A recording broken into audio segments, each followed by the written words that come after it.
নিখিল বড়ো ছাত্ৰ সন্থাৰ কেন্দ্ৰীয় কাৰ্যালয়ত আজি আমি কাৰ্বি ভূমিত বৰ্তমান সময়ত যি পৰিৱেশ পৰিস্থিতি যি দেখিবলৈ পাইছে ইয়াৰ ওপৰত আমি সংবাদ মেল আয়োজন কৰিছোঁ। প্ৰথম কথাটো হ'ল যে পাৰ্বত্য জিলা ৱেষ্ট কাৰ্বি আংলং জিলাৰ খেৰণী আৰু ডংকা মোকামত যোৱা 22 আৰু যোৱাকালি 23 এই দুদিনত যিখিনি হিংসাত্মক ঘটনা বা যিখিনি অপ্ৰীতিকৰ ঘটনা ঘটিছে, যি অনাকাংক্ষিত আৰু দুৰ্ভাগ্যজনক ঘটনা ঘটিছে, এইটো আটাইতকৈ উদ্বেগজনক পৰিৱেশ বুলি আমি বিবেচিত কৰিছোঁ। আৰু এই ঘটনাটো হ'ব নালাগিছিল, কিন্তু আজি আমি গম পাইছোঁ যে এই ঘটনাত হতাহতিত ইয়াত দুগৰাকী কাৰ্বি লোক প্ৰতিবাদী লোক তাত নিহত হৈছে আৰু লগতে পুলিচ আৰক্ষী কৰ্মীও বা প্ৰশাসনৰ লোকো তাত আহত হৈছে। এই গোটেই ঘটনাক নিখিল বড়ো ছাত্ৰ সন্থাই আমি গভীৰ দুখ প্ৰকাশ কৰিছোঁ আৰু দুৰ্ভাগ্যজনক বুলি আমি ক'ব বিচাৰোঁ। 2 নম্বৰ কথাটো হ'ল যে এই দুৰ্যোগৰ সময়ত নিখিল বড়ো ছাত্ৰ সন্থা বড়ো ৰাইজ কাৰ্বি ৰাইজৰ লগত আৰু কাৰ্বি আংলঙত বসবাস কৰা সকলো জনজাতি ৰাইজ খিলঞ্জীয়া অসমীয়া লগত আমি এই দুৰ্যোগৰ সময়ত আমি থিয় দিছোঁ আৰু সদায় শিখ শিডিউলৰ অস্তিত্বৰ কাৰণে, শিখ শিডিউলৰ ভূমিৰ কাৰণে, ট্ৰাইবেল বেলেঞ্চ ব্লকৰ ভূমি ৰক্ষণাবেক্ষণৰ কাৰণে আমি সদায় ডিমা হাছাও কাৰ্বি আংলং BTC আমি একেলগে কাম কৰি যাম আৰু অসমৰ খিলঞ্জীয়া ভূমিপুত্ৰ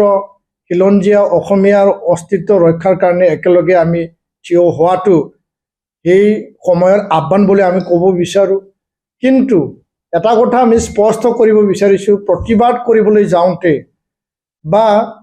প্ৰতিবাদৰ যি পৰিৱেশ পৰিস্থিতি যাতে কোনো কাৰণত হিংসাৰ ৰূপ নলয়, আইন যাতে হাতত তুলি নলয়,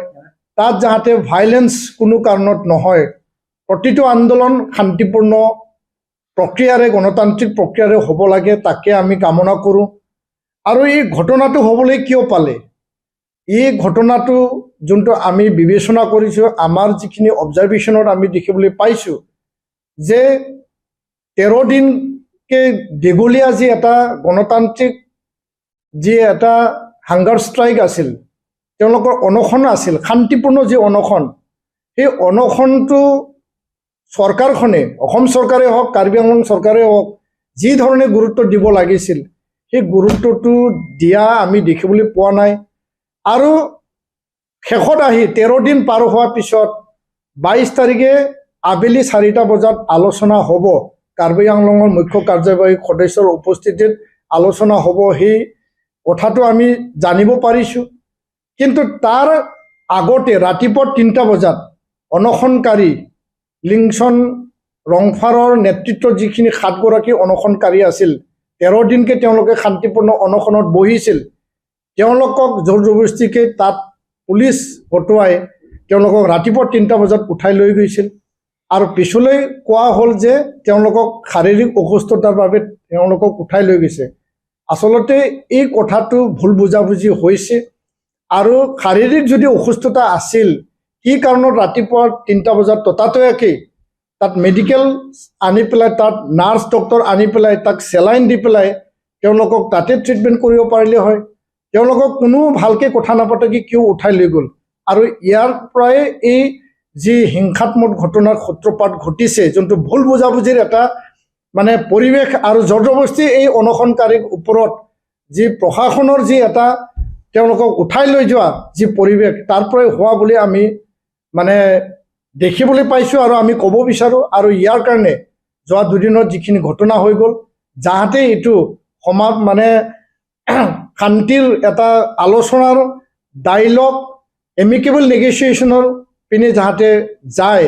আৰু অনশনকাৰী আন্দোলনকাৰী প্ৰতিবাদকাৰী যি PGR VGR ভূমি সংৰক্ষণ আৰু তাত নিৰাপত্তাৰ কাৰণে ইয়াত মানে সুনিশ্চিত কৰাৰ কাৰণে তেওঁলোকে যি প্ৰতিবাদত নামিছিল, সেইটো মানে মান্যতা দি পেলাই অসম চৰকাৰ কাৰ্বি আংলং চৰকাৰে অতি শীঘ্ৰে আলোচনাত তেওঁলোকে বহিব লাগে আৰু আলাপ আলোচনাৰ মাজেদি শান্তিপূৰ্ণ এটা গণতান্ত্ৰিক প্ৰক্ৰিয়াৰ মাজেদি যাহাতে